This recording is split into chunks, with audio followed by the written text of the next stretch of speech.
And fans are obviously excited to see how Sherlock and John's relationship is going to evolve. Why do you think fans have latched onto that relationship so strongly? I don't know. Why do you? And I really don't know. Do you know what? I always overtalk it and try and talk nonsense. But I don't know. What do you think?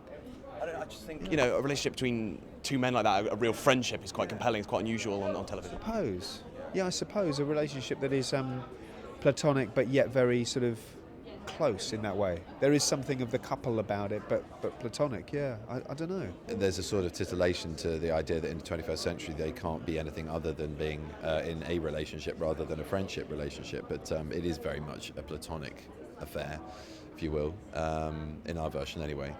And there are other versions which I'm sure you know about, being Digital Spy. But we're really proud of the fact that it's a well-crafted relationship drawn on the chemistry that Martin and I have between us as actors, and it's a great thing to revisit. That's the thing that feels most comfortable, and also we challenge it, we shake it up, we never do things more than twice in a day the same. I mean, we try and make every take different to an extent. So I think knowing another actor that well, knowing his role in the drama and my role in the drama, it makes it great fun. So that proximity then grows on screen, I guess. Well, I think Martin and Ben's chemistry helps. I think, and it helps that they look very cute together. They both bounce off each other beautifully, and they do have a love on screen that you can see. And so I think people like that. People like their relationship and don't want it spoiled. And I have to stress that Mary doesn't spoil it. She really doesn't. Is John now a very different man to the one we saw at Sherlock's graveside? He's quite different in that his life has moved on and he's in a different situation. He's fallen in love. He's got used to the fact that his friend is dead, and he's just carrying on being a GP with his new woman, and he's having a reasonable life. I think there's still a sense of mourning that there is very often when you lose a great friend, but generally his life is kind of stable, but just slightly less exciting. 2 years on, so is he a different man now to the one we saw?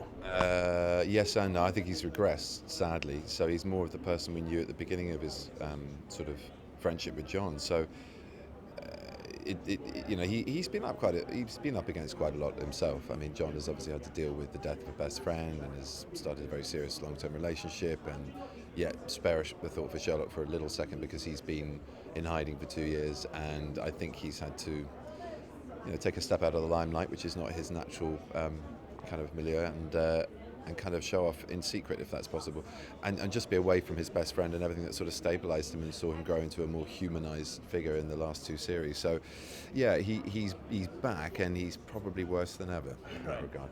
So Amanda, I take it you must have been a big fan of Sherlock of the past two series. I have, yes. I used to watch it eagerly and read the scripts with Martin eagerly. So yes, it's my favourite show. It really is. I think they do a brilliant job. And how did it come about you taking a starring role in this new series? Well, Stephen and Mark were sitting in their kitchen after The Hounds of Baskerville aired, and they were saying, we're going to introduce a wife for Sherlock, for Watson, and they said, we'd like you to play Mary, and it was, I sort of fell off my chair, and once I picked myself up, it was, I was really touched and very honoured to be a part of it, yeah. Really a big change in his life is obviously Mary, so what's that relationship like? Well, they're in love, and I guess they've met, I think they've met about 8 or 9 months ago. They work together in the GPs. She's a nurse, and she's just been a complete lifesaver for him. She's been a breath of fresh air, and she's allowed him to forget his grief and his desolation, really, after losing his best friend. And his life has, in a very real sense, kind of moved on. Of course, he's not forgotten Sherlock. He's always, as your friends are, always in your heart. But yeah, he's in a different place because of her. It's all down to Mary, yeah. You're straight back into it now. So, was it straight back into action for you, or did it take you a little while to find your way back to the character after 2 years? No, actually, I found it easier, weirdly, the third time than the second time. Second time felt a little bit odd because I felt it was...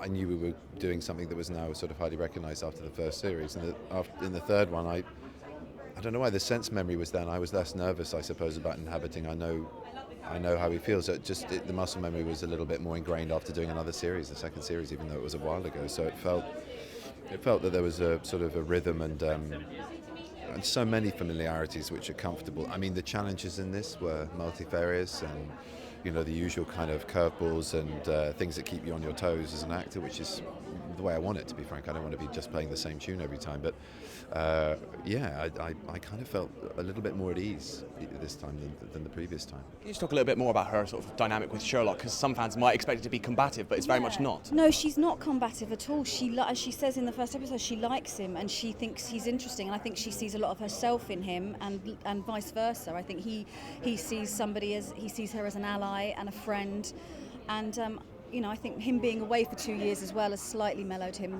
in terms of John's relationship with her.